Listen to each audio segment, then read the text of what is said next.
अस्सलाम वालेकुम रहमतुल्लाहि वबरकातुहू। प्यारे बच्चों, मैं आपका इस्तकबाल करता हूँ अपना यूट्यूब चैनल अल रज़ा मैथमेटिक्स क्लासेस में। आज की इस वीडियो में हम 9th जमात हिस्सा अव्वल का सबक नंबर 1 सेट ये हमारा जारी था।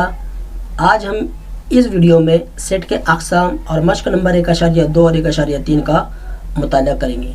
तो आइए हम वीडियो की तरफ बढ़ते हैं। सबसे पहले सेट के अक़साम यानी सेट की कितनी किस्में हैं इसका मुताला हम करते हैं। तो सेट के हमारे पास 4 किस्में हैं। पहली किस्म है यक रुकनी, दूसरी खाली, तीसरी महदूद और चौथी है लामहदूद। प्यारे बच्चों, आपको नाम से ही जाहिर हो गया होगा कि सेट हमारे किस तरह के होंगे। तो यानी यक रुकनी ऐसा सेट जिसमें सिर्फ एक ही रुकन हो। कितना रुकन हो? एक।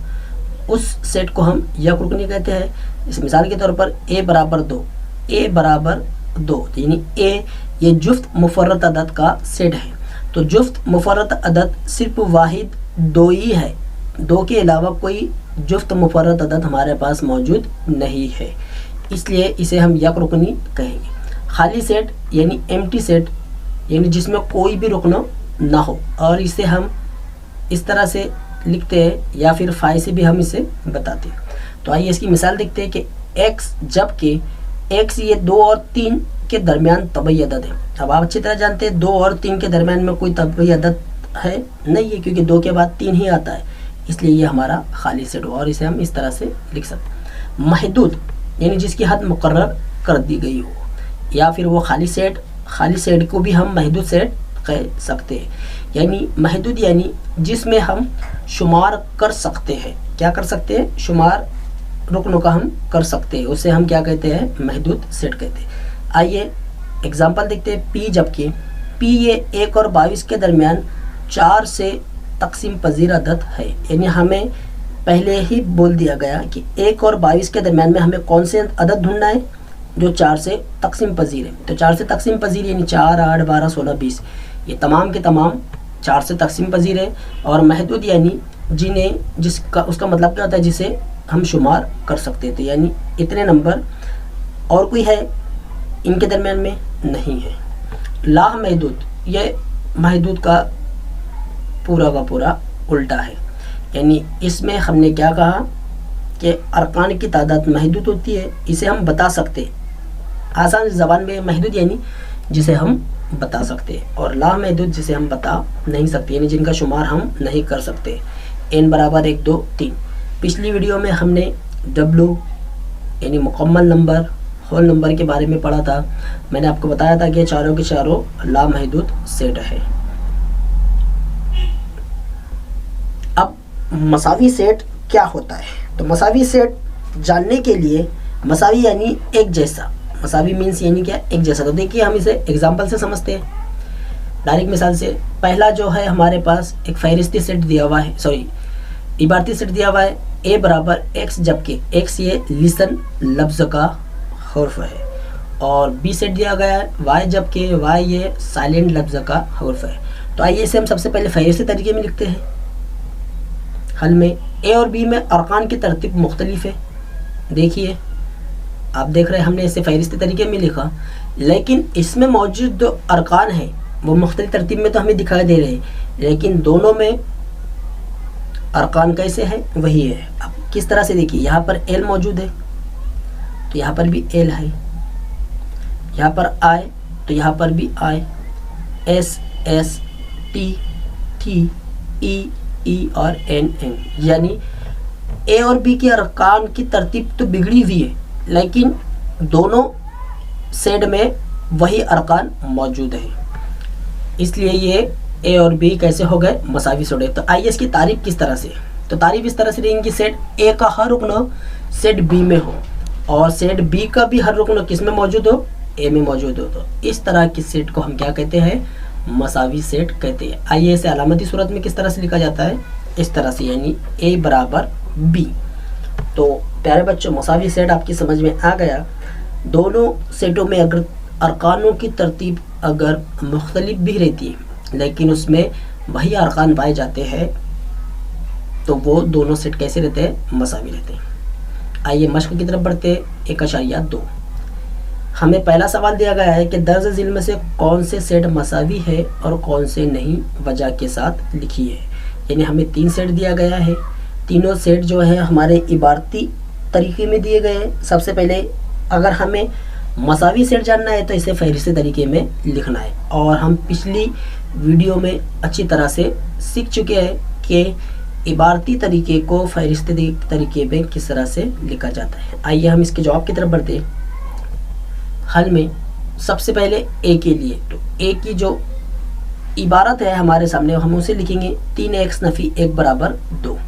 अब आप देख रहे हैं नफ़ी 1 इधर की सिमत में इधर आएगा तो जमा करेगा, देखिए जमा किया, 2 और 1 कितना होता है 3, और ये 3 ज़रबी सूरत में है, इधर की सिमत में आकर वो तकसीम करेगा तो 3/3 यानी 3 के पारे में 3 कितने नंबर पर आता है 1।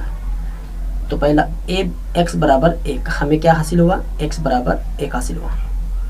तो इसे a बराबर पहला जो सेट हमें मिला 1 मिला, उसे हमने मसात नंबर 1 से जारी किया। अब हम b का हल करते हैं। b के लिए b में क्या दिया गया है, x ये तबई अदद है लेकिन x मुफर्रद भी नहीं है और मुरक्कब भी नहीं है। कौन सा अदद है जो मुफर्रद भी नहीं है और मुरक्कब भी नहीं है, हम 8वीं 7वीं में सीख चुके हैं। वो अदद है 1। वो कौन सा अदद है 1 है, जो ना तो मुफर्रद है और ना ही मुरक्कब है। इसे हमने मसात नंबर 2 से जारी किए। आइए अब हम सी की तरफ बढ़ते हैं, यानी तीसरे के लिए क्या दिया गया है सवाल में x, जबकि x n का रुकन है, n मीन्स तबई अदद। कौन सा अदद तबई, और x ये ऐसा अदद है जो 2 से छोटा है। तो 2 से छोटा कौन सा तबई अदद है 1 है। सी के लिए x छोटा है 2 से, कौन सा है c बराबर 1। तो अब गौर कीजिए 1 2 और 3, क्या तीनों की तीनों मसावी है, हाँ, क्योंकि तीनों का रुकन एक ही जैसा हमें मिला, इसलिए a बराबर b बराबर c ये मसावी सेट है। आइए हम और इसकी मज़ीद एग्जांपल देखते हैं। देखिए a और b मसावी सेट है, वजह के साथ लिखिए। अब हमें क्या करना है कि a और b अगर मसावी सेट है तो इसकी वजह भी हमें लिखनी है। तो a बराबर जुफ्त मुफर्रद अदद, b बराबर हमको दिया गया है x, जबकि 7x नफ़ी 1 बराबर 13। आइए हल करते हैं। हमें जो दोनों मिसालें दी गई है वो कौन से तरीके में दी गई है, कौन से तरीके में है, इबारती तरीके में। तो अब हम इसे क्या करेंगे, पहले फहरिस्ती तरीके में लिखेंगे। जुफ्त मुफर्रद अदद कौन कौन से हैं। आइए तो हमारे पास आपने देखे जुफ्त मुफर्रद अदद सिर्फ हमारे पास कौन सा है 2 ही है, तो a बराबर 2, इसे मसात नंबर 1 देते हैं। अब b के लिए देखिए, b की मसावत हम लिखेंगे 7x नफ़ी 1 बराबर 13।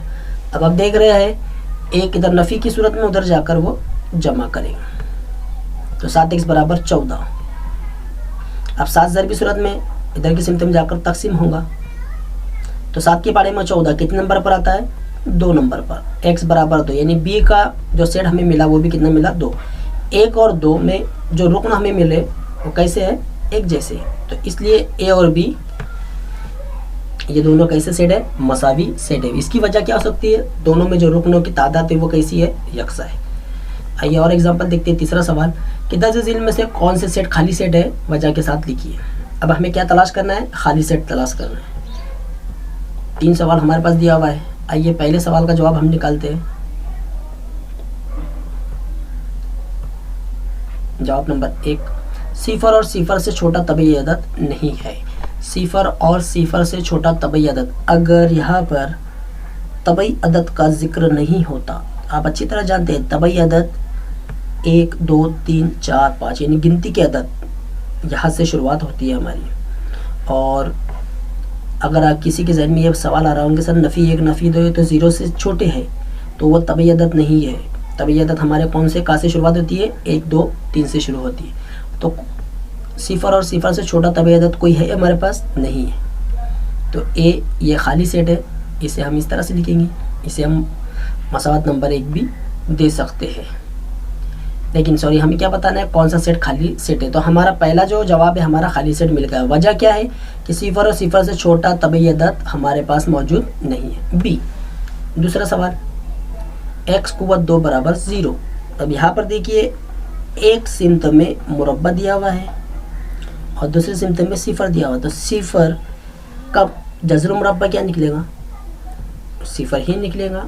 इसलिए सिफर, ये सेट भी हमारा खाली सेट हो गया, यानी बी बराबर खाली सेट है। सवाल नंबर 3 का जवाब। अब हम मसावत लिखेंगे यहाँ पर 5x नफ़ी 2 बराबर 0। 2 नफ़ी की हालत में है, इधर की सिमत में जाएगा जमा, और 5 ज़रबी सूरत में है, इधर की सिमत में जाकर तकसीम करेगा। x बराबर 2/5, इसलिए हमारा तीसरा जवाब ये खाली सेट नहीं है।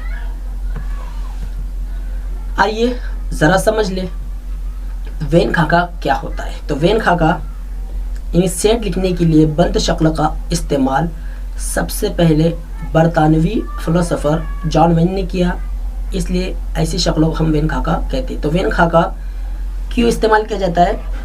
सेट को लिखने के लिए। किस तरह से? देखिए मिसाल, a बराबर 1 2 3 4 5 है, यहाँ पर वेन खाके की मदद से इसे हमें जाहिर करना है। इस तरह से हमने लिखे। अब यहाँ पर फहरिस्ती तरीके में हमें इसे लिखना है, इस तरह से हम लिखेंगे। अस्सलाम वालेकुम।